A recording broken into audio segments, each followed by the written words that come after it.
नमस्कार दोस्तों, आप सबका हमारे चैनल विजडम गुरु में एक बार फिर से स्वागत है। कैसे हो आप सब? आशा है कि सब कुशल मंगल होंगे। दोस्तों, हर इंसान अपने आप में इंजीनियर है। कुछ मकान बनाते हैं, वहीं कुछ सॉफ्टवेयर बनाते हैं, कुछ बनाते हैं मशीनें, वहीं कुछ सपने बनाते हैं। और फिर आते हैं प्रभावशाली लेखक जो उनकी कहानियों को स्याही में डुबोकर उन्हें अमर बनाते हैं। आप सभी को हमारे टीम की तरफ से हैप्पी इंजीनियर्स डे। इस खास दिन को और भी खास बनाने के लिए आज हमारी टीम लेकर आई है उस इंजीनियर की कहानी जिसके जन्मदिन को पूरा भारतवर्ष इंजीनियर्स डे के रूप में मनाता है। उस महान इंजीनियर का नाम है मोक्षगुंडम विश्वेश्वरैया। भारत रत्न से सम्मानित मोक्षगुंडम विश्वेश्वरैया का जन्म मैसूर के कोलार जिले के चिक्काबल्लापुर तालुक में 15 सितंबर 1860 को हुआ था। उनके पिताजी का नाम श्रीनिवास शास्त्री तथा माता का नाम वेकाचम्मा था। मोक्षगुंडम विश्वेश्वरैया के पिताजी को संस्कृत में काफी महारत हासिल थी। वह संस्कृत के काफी बड़े विद्वान थे। अपने गांव में ही प्रारंभिक शिक्षा पूरी करने के बाद उन्होंने आगे की पढ़ाई के लिए बेंगलुरु के सेंट्रल कॉलेज में एडमिशन ले लिया। क्योंकि विश्वेश्वरैया के परिवार की आर्थिक स्थिति काफी अच्छी नहीं थी, इसलिए उन्होंने पढ़ाई के साथ साथ ट्यूशन का काम करना भी शुरू कर दिया। आगे मैसूर सरकार की मदद से विश्वेश्वरैया ने इंजीनियरिंग की पढ़ाई के लिए पुणे के साइंस कॉलेज में एडमिशन लिया। कहते हैं ना कि हीरो में जिस तरह कोहिनूर हीरे की चमक सबसे अलग होती है, उसी तरह तत्कालीन दौर के इंजीनियरिंग एग्जाम में प्रथम स्थान प्राप्त करके विश्वेश्वरैया ने अपनी योग्यता का परिचय दिया। विश्वेश्वरैया की योग्यता के चलते महाराष्ट्र सरकार ने उन्हें नासिक में असिस्टेंट इंजीनियर के पद पर नियुक्त किया। अब बात करते हैं उनके कार्यक्षेत्र की, तो उन्होंने सबसे पहले सफलता प्राकृतिक जल स्रोतों से घर घर में पानी पहुंचाने की व्यवस्था करना और गंदे पानी की निकासी के लिए नाली नालों की समुचित व्यवस्था की। प्रथम चरण में ही उन्होंने बेंगलुरु, पुणे, मैसूर, बड़ौदा, कराची, हैदराबाद, ग्वालियर आदि नगरों को प्रत्येक प्रकार के जल संकट से मुक्त करा दिया। पानी की व्यवस्था करने में वैज्ञानिक तरीकों का आविष्कार करके विश्वेश्वरैया ने अपनी मौलिकता और प्रवीणता का परिचय दिया। उसमें शौचालय, जल द्वार और सिंचाई की खंड पद्धति भी शामिल है। बांध के पानी को नियंत्रित करने के लिए उन्होंने खड़गवासला बांध पर जल द्वारों का प्रयोग किया। उन्होंने स्टील के दरवाजे बनाए जो कि बांध से पानी के बहाव को रोकने में मदद करता था। उनके इस सिस्टम की प्रशंसा ब्रिटिश अधिकारियों ने मुक्त कंठ से की। आज ये प्रणाली पूरी विश्व में प्रयोग में लाई जा रही है। सन 1909 में उन्हें अपने गृह राज्य में मैसूर में चीफ इंजीनियर के पद के लिए ऑफर मिला, जो उन्होंने स्वीकार कर लिया। मैसूर को एक विकसित एवं समृद्धशाली क्षेत्र बनाने में विश्वेश्वरैया का अभूतपूर्व योगदान है। जब देश स्वतंत्र नहीं था तब कृष्णराज सागर बांध, Bhadravati iron and steel works, Mysore Sandal oil and shop factory, Mysore university, bank of Mysore समेत अन्य कई महान उपलब्धियां एमवी ने कड़े प्रयासों से ही संभव हो पाई। इसलिए उन्हें कर्नाटक का भगीरथ भी कहते हैं। विश्वेश्वरैया ने जब मैसूर के चीफ इंजीनियर का पद संभाला था, उस समय राज्य की हालत काफी बदतर थी। फैक्ट्रियों का अभाव, सिंचाई के लिए वर्षा जल पर निर्भरता तथा खेती के पारंपरिक साधनों के प्रयोग के कारण समस्या जस की तस थी। इन समस्याओं के समाधान के लिए विश्वेश्वरैया ने इकोनॉमिक कॉन्फ्रेंस के गठन का सुझाव दिया। मैसूर के कृष्णराज सागर बांध का निर्माण कराया। कृष्णराज सागर बांध के निर्माण के दौरान देश में सीमेंट नहीं बनता था।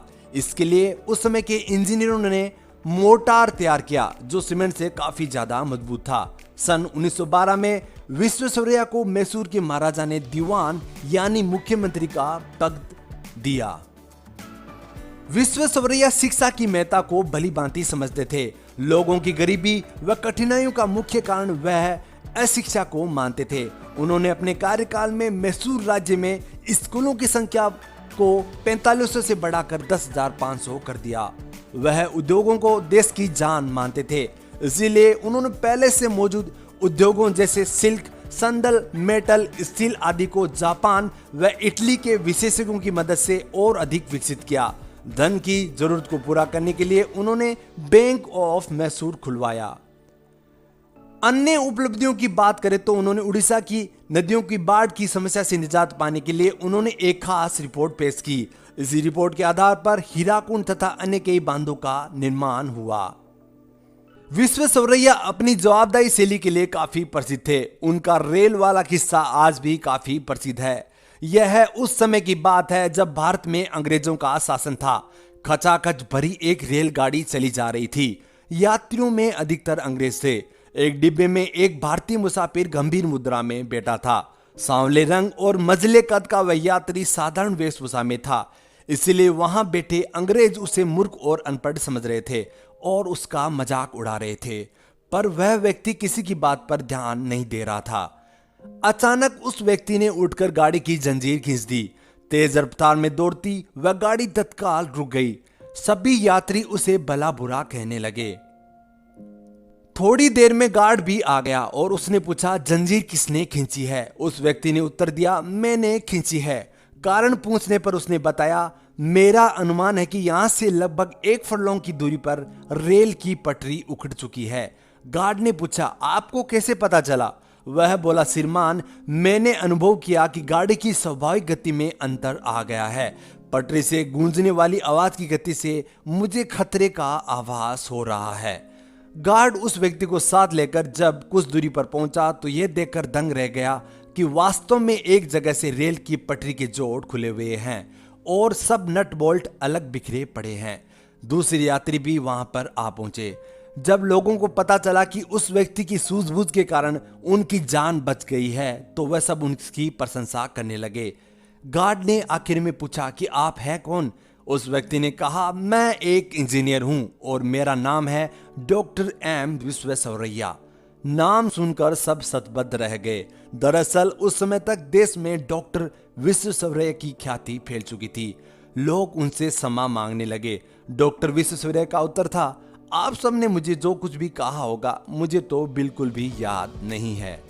सन 1955 में उनकी अभूतपूर्व तथा जनहितकारी उपलब्धियों के लिए उन्हें देश के सर्वोच्च सम्मान भारत रत्न से नवाजा गया।